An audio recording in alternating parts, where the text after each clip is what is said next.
Adapter au cinéma les 900 pages des Illusions perdues de Balzac peut paraître complexe au regard de l'œuvre ou susciter quelques a priori. Un grand texte peut vite se transformer en film dossier qui a de fortes chances de devenir, au mieux, un film classique ou, plus sûrement, un film académique. Eh bien, c'est tout ce qu'évite Xavier Giannoli dans son adaptation du texte de Balzac sorti en salle le 20 octobre dernier et présenté en compétition à la récente Mostra de Venise. Contextualisons l'œuvre écrite d'abord pour mieux tenter de voir comment Giannoli a su contourner avec brio tous les obstacles qui se présentaient à lui. Illusion perdue d'Honoré de Balzac est un roman en 3 parties qui s'inscrit dans un travail plus vaste que Balzac lui-même avait nommé la comédie humaine. Le récit se déroule pendant la Restauration, petit rappel historique, c'est une période de l'histoire de France qui, au début du XIXe siècle, a vu le retour de la monarchie après l'abdication de Napoléon Bonaparte. Dans le roman, Lucien de Rubempré, le personnage principal, donc, quitte Angoulême pour Paris afin d'y devenir un poète célèbre. Illusion perdue s'inscrit dans les scènes de la vie de province décrites par Balzac comme une fable vériste sur l'arrivisme et la candeur. Giannoli affronte donc un monument. Oui, certes, mais en excellent cinéaste qu'il est, il sait qu'une adaptation cinématographique ne consiste pas à transposer le verbe à l'image, mais au contraire à traduire par l'image l'esprit qui gouverne la rédaction du texte. Ce n'est pas le texte qui importe, mais les intentions qui l'abritent ou qui le motivent. Il faut donc procéder à un acte de trahison, comme tout artiste d'une certaine manière, puisque, qu'on le veuille ou non, un créateur trahit la réalité qu'il se plaît à reproduire ou à représenter en fonction de son propre regard, et en fonction de ses propres intentions. Et puis, Giannoli de se poser quelques questions, dont une cruciale. Qu'est-ce qui, dans ce texte du XIXe siècle, attise l'envie d'en extraire une matière qui va se transformer en film? Pour cela, Giannoli choisit d'isoler certaines problématiques parmi les nombreuses présentes dans le texte. Le film fait donc abstraction de nombre d'épisodes décrits par Balzac dans son roman. Encore faut-il rendre ces éléments accessibles à un spectateur du XXIe siècle, et puis les rendre attractifs aussi. Alors pour cela, le film se concentre sur quelques traits de caractère, profondément et étonnamment proches de notre actualité, qui sont bien présents dans le texte de Balzac, que le cinéaste associe à une forme nouvelle, voire moderne, le cinéma, pour en faire un objet de réflexion très contemporain. Pour s'affranchir de toute forme de censure ou pour énoncer des vérités qui fâchent, il a toujours été de bon ton de décontextualiser les trames filmiques.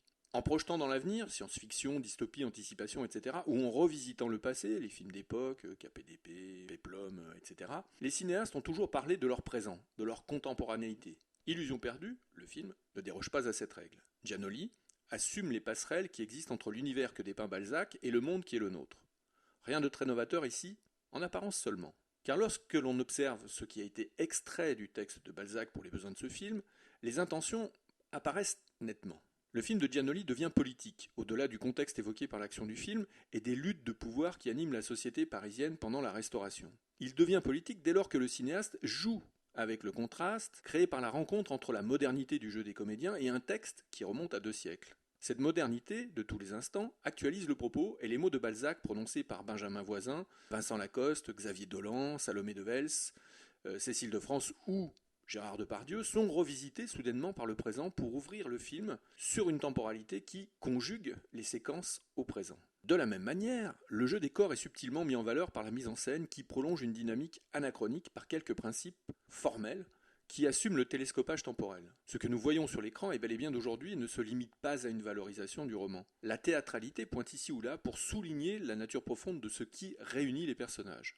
L'artificialité recherchée souligne le faux, le mensonge, le superficiel donc, d'une certaine manière, donne encore plus de relief au vrai. Les espaces de réception chez les aristocrates, ragaillardis par l'objectif de gagner le pouvoir, répondent au petit théâtre d'une intelligentsia parisienne vendue aux plus offrants. Les espaces scéniques se démultiplient, tous apparaissent comme des échos des précédents. Et ce qui se joue sur les scènes des théâtres du boulevard du crime a finalement beaucoup moins d'incidence sur la vie parisienne et française que ce qui se joue chez les éditeurs, dans les tavernes, dans les appartements de réception ou dans les bureaux. Les meilleurs comédiens ne se produisent pas forcément sur scène, mais ils sont en revanche obscènes. Le trivial et le vulgaire règnent en maître, puisque les deux concepts sont manipulés avec une dextérité savante par les comédiennes ou apprentis écrivains, veulent fantassins plus ou moins conscients de ce qui se trame. Certains y laisseront des plumes à défaut de s'en servir afin de retranscrire le véritable fond de leur pensée par l'écriture. Car les règles du jeu sont abstraites pour qu'ils ne cèdent pas au cynisme ambiant. Le mépris de l'autre s'exerce avec lucidité. L'autre n'existe que lorsqu'il est assujetti. L'autre n'est supportable que lorsqu'il fait l'objet de manipulations politiques ou autres qui le dépassent. Il faut se satisfaire d'être une marionnette ou feindre de ne pas le savoir pour supporter ce petit théâtre de l'hypocrisie. Les étoiles ne durent jamais très longtemps, et vouloir s'approcher du Soleil comporte des risques. Il faut donc accepter d'être un rouage, un mécanisme d'une machine à la finalité bien abstraite, ou alors subir les foudres d'un monde capable de s'allier pour maintenir l'état précaire de sa subsistance. Pour écrire une critique littéraire, ne lis surtout pas le livre. Il pourrait t'influencer, lance Lousteau à Lucien de Rubempré.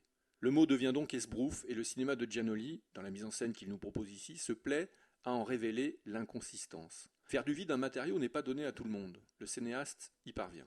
Le découpage du film est limpide et ce n'est pas la moindre des choses que de rendre intelligible, par le filtre de l'image, tout ce qui a fait l'essence du roman de Balzac qui, finalement, bien avant l'heure, nous raconte dans quel monde nous vivons. La farce est tragique, malheureusement.